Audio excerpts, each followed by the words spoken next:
Good morning. It is August 8th, 2025, and this is OSU Turf Team Times. Online today, we got Dr. Dave Gardner, Dr. Xiaowei Wu, and Dr. Tyler Carr, and myself, Ed Nangle. Just came off the back of a very successful week of field days. Great to see everybody. Thank you so much for coming into all the events. We're very, very happy to be able to discuss all of the latest things on Tuesday, research focus, and more of a hands-on on the Wednesday, where we all survived.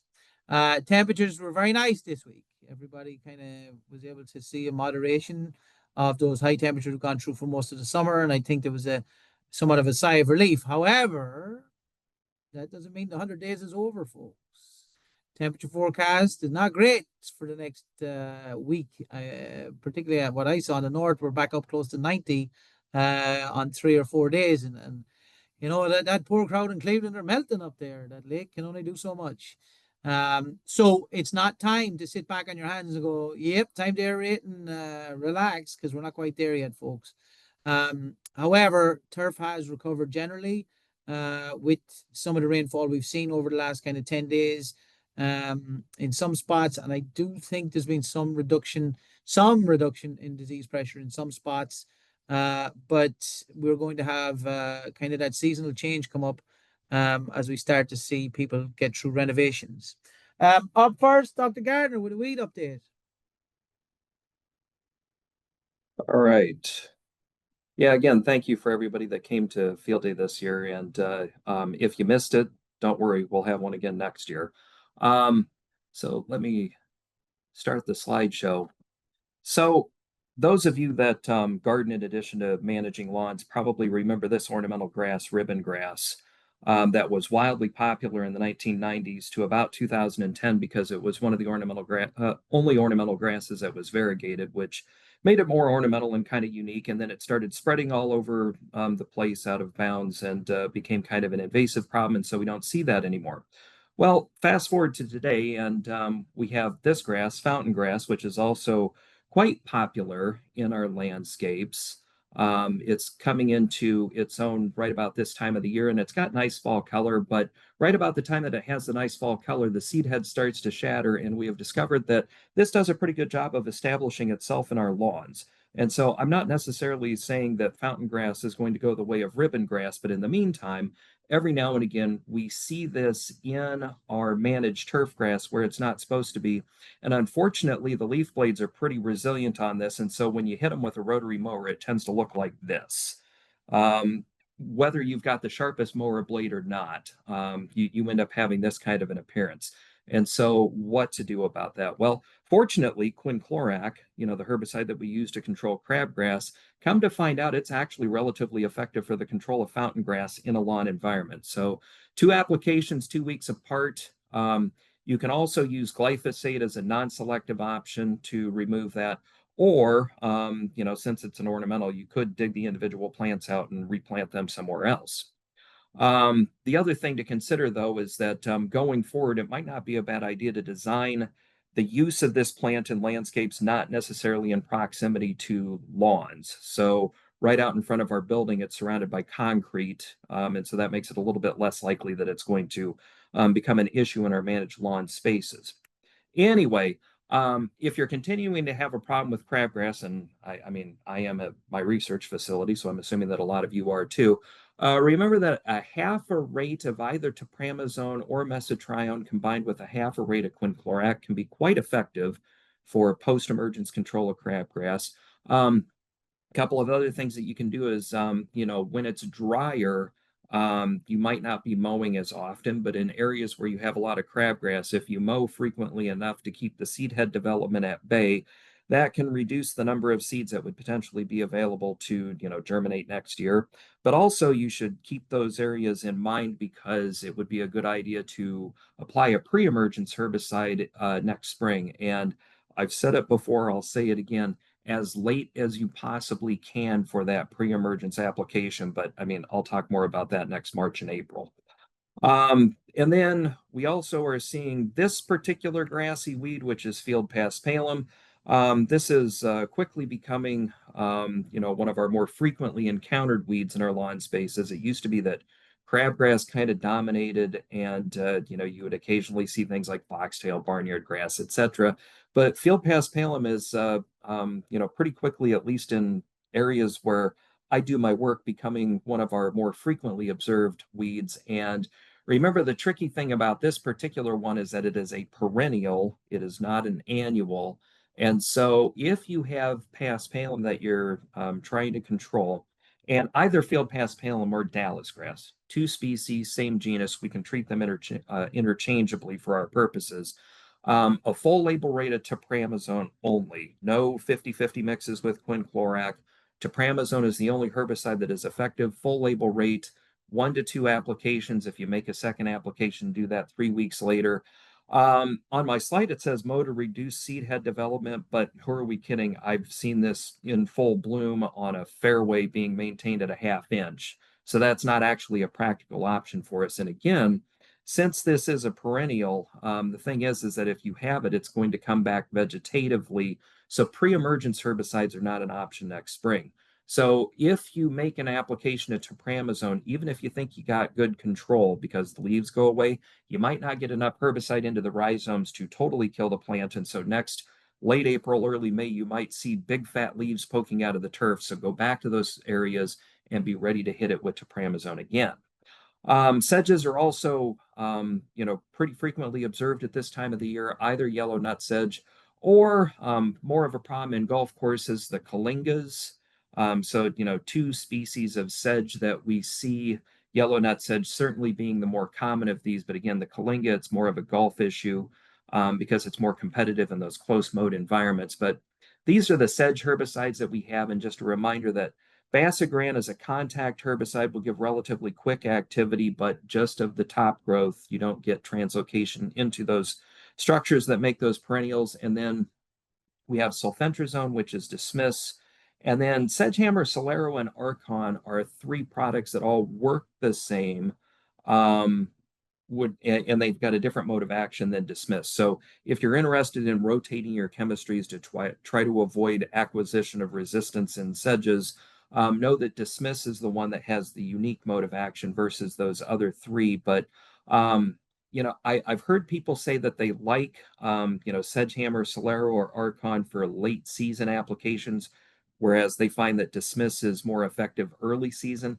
My research at the OTF Center doesn't necessarily bear that out, but sometimes what happens in the real world is different than what I see at the research center. But those are your options for sedge control. And then for those of you that see creeping bentgrass in Kentucky bluegrass or perennial ryegrass, and you're interested in trying to renovate that out and get rid of it before reseeding this fall, now is the time to do that. You can either apply glyphosate 1 to 2 weeks prior to your intended seeding date, or if you want to attempt to control that selectively, mesotrione, 3 applications, 5 fluid ounces per acre, applied 2 to 3 weeks apart. Is what you should do. If it's ryegrass that you're trying to maintain, you should make that 3 weeks because we see a little bit more injury to the ryegrass than we do to bluegrass or tall fescue, but 3 applications. And with that third application, what you do is you seed the area, rake the seed in, spray the mesotrione over top, put the mulch on top of that, then start watering.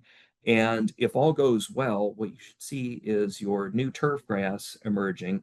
When it does it, it might be bleached white. You might be a little worried, but it will grow out of that, whereas hopefully everything else will not. And then if all goes well, you'll have successfully converted your turf space back to the grass that you intended. And that's what I have for this week. Thank you, Dave. Dr. Carr. Yeah, Dr. Gardner, I had a question about that. It's something we were discussing earlier before we went live. With seeding coming up and glyphosate becoming less and less available for residential use and homeowners, um, what are your recommendations for um, the seeding interval after making that last, I guess, new Roundup application, the non-glyphosate application? Yeah, I know glyphosate is quite controversial, but it has a lot of desirable properties. And one of those is that whatever didn't get taken up by the plant got absorbed onto the organic matter associated with the soil in such a way that it was then not available for biological activity.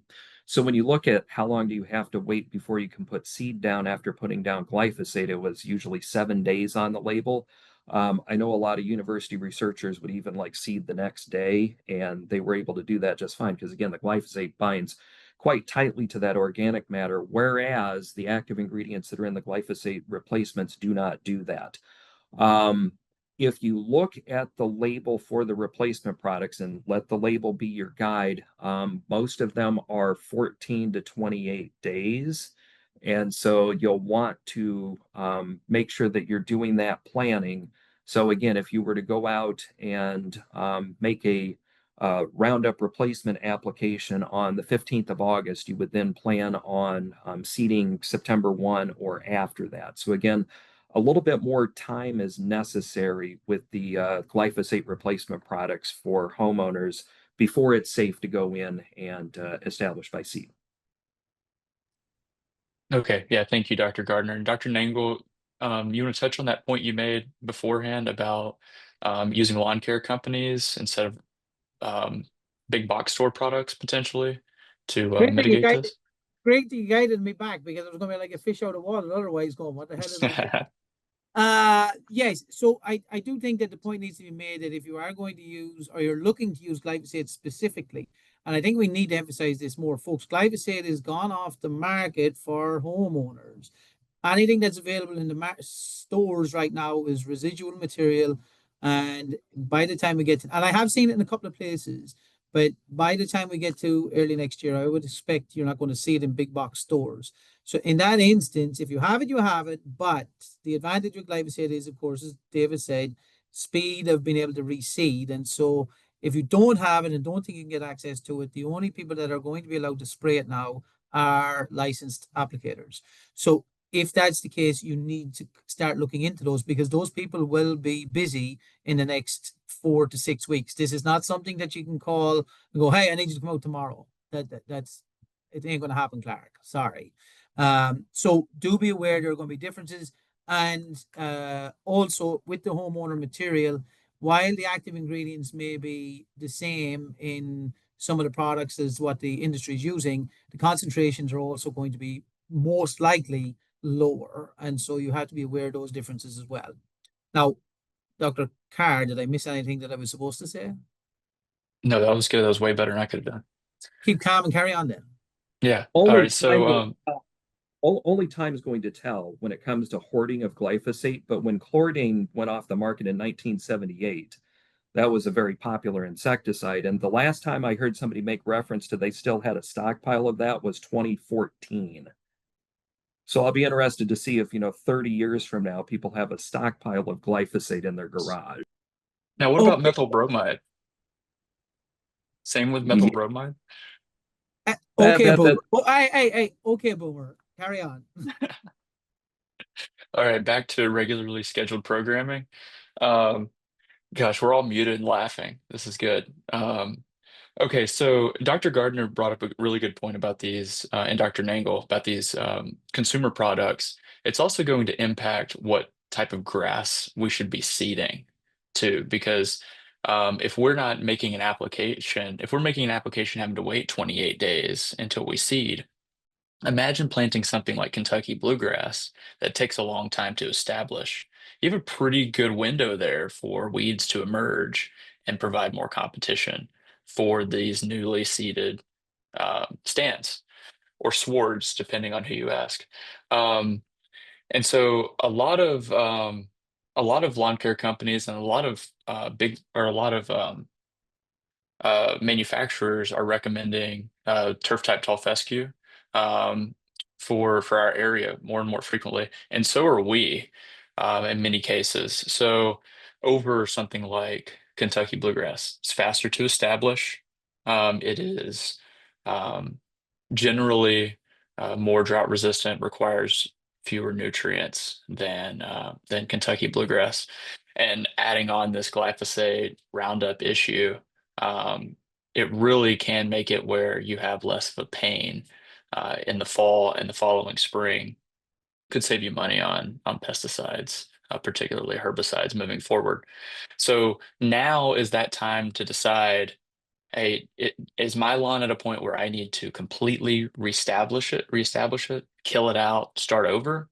We may be in situations like from last fall when we could not reestablish lawns. We tried to do some seeding in the spring with some ryegrass. That's starting to check out a little bit. We've had a lot of disease and some tough conditions this summer. Do we need to do some interseeding or slit seeding this fall, or complete reestablishment?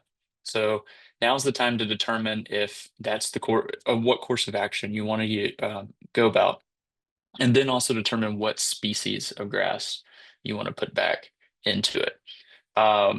So we have 4 different species. We typically use Kentucky bluegrass, turf type tall fescue, perennial ryegrass, and we have our fine fescues. Each have distinct advantages and disadvantages. And I suggest you go online, do a deep dive. We have some resources on our turfgrass website about the pros and cons to each and their respective seeding rates. And good luck. This is a great time to get your turf and your lawn back to what you've wanted it to be. So I'll move on. Thank you, Dr. Carr. Now, one thing, folks, that we will start talking about later as we get into the fall is the difference here between seed and sod, right? The seeding is going to have nuance as far as timing between the species. With sod, throw it down, green side up, kind of a different approach, right? So that establishment process will be different when you have those 2 components against each other. Dr. Wu, what insects have been chewing on our toes this week? Actually, I have something to share about white grubs and also chinch bugs. So just sharing the screen. So there you go. It looks like we have a lot of rainfalls in July. This is the data I get from the Ohio Drought Monitoring website, and then you can see a lot of rainfalls occurred, especially in southern Ohio in July. And what's happening is that and then it's very humid conditions and wet soil conditions. It's summers way wetter than usual other summers. So that create problems apparently for areas with poor drainage. That can be an issue. And also, what does that mean for our pest populations is that for example, white grubs, I would expect more grubs than usual, is because when the grubs hatch, when the eggs hatch, they need a moisture conditions. So what does that mean is that if you have a drought condition like what I had last year, and then the eggs may not survive, will not be able to hatch. So however, in that situation we have this year, they can have good survival, and the grass can support their growth as well. And when I discussed about this in our field day a few days ago, and people will say that, okay, last year we have a dry summer, so it's possible that we had a lower grub population to start with. That is a good point, actually. But for example, if somebody in the neighborhood would irrigate the lawn, so there will be plenty of good grass, healthy grass to support the grub populations. So some of them will survive, and they make it there. And so look at our trapping data here. You can see the Japanese beetle trap. This is I showed this data last week. So the Japanese beetle trap, you can see that this is a baseline average of 3 to 4 traps in Columbus. The highest numbers, one of the highest numbers we had was like about 300 Japanese beetles in a trap in just in 2 days during the peak activities. So that's pretty good numbers, and same as muschievers as well. So in about a few days, about up to 200. So very good numbers. So that means that there were plenty of irrigated turf for those crops to survive last summer, and they made it there, and they are going to cause problems. So I would say if you have not get a chance to spray yet, I will do so, do preventive control before the damage occurs, and keep an eye on that. And you may do scouting to check the problem in the next a few weeks before the animals find them. And another thing I want to mention is change bugs. I've been looking for research site for doing change bug study, but haven't heard anything until this Monday. And I talked to people and said, oh yeah, I just received a change bug report and they're going to spray tomorrow morning. Apparently that's very bad damage. They have been starting to show up. That's in Northern Ohio, and also another 1 or 2 sites all in Northern Ohio as well. So we had a harsh winter in last winter, and that might have reduced some of the survival of the change bug populations. And meanwhile, the frequent rainfalls might have masked the damage of change bugs. And the humid conditions also favors the insect pathogens that can provide a natural suppression of the change bug populations. So that can be a combined factors why we do not see significant damage as usual in this year, but they are showing up. And if you have this problem, I would suggest like peripheries or neonicotinoids, and even some of the combination products containing both, there will be good options. And if you're not certain if you have this problem or not, you can do a sampling just using water floating. You don't need soap or anything, just water using arena. Put it on the ground, they will float to the surface. That will give you an estimate count. If you have about 15 to 20 per square foot, you may want to trade.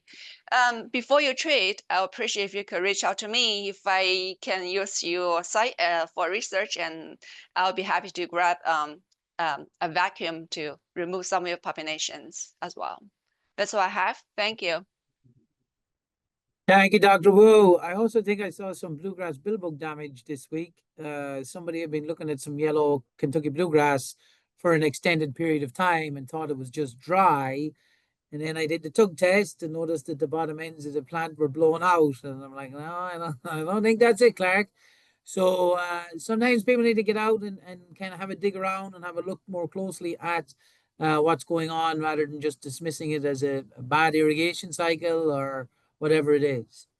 I totally agree with that. Ed, I've been talking to people, and in the field days, people are talking about billbugs as yes, the second generation can cause problem. You may want to do a attack test. Sometimes they can be confused that misdiagnosed as a drought stress or white crop populations because typically the damage are not shown until in late summer or early fall, and then people realize that the grass did not recover after rainfall events, and then they realize that it's not drought stress, it can be something else.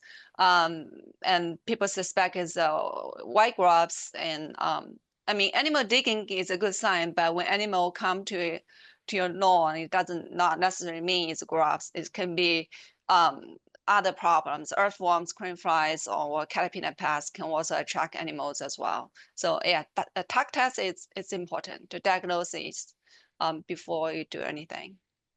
And you also forgot, once those animals turn up, they can become skunks for dogs, which happened to me 2 weeks ago.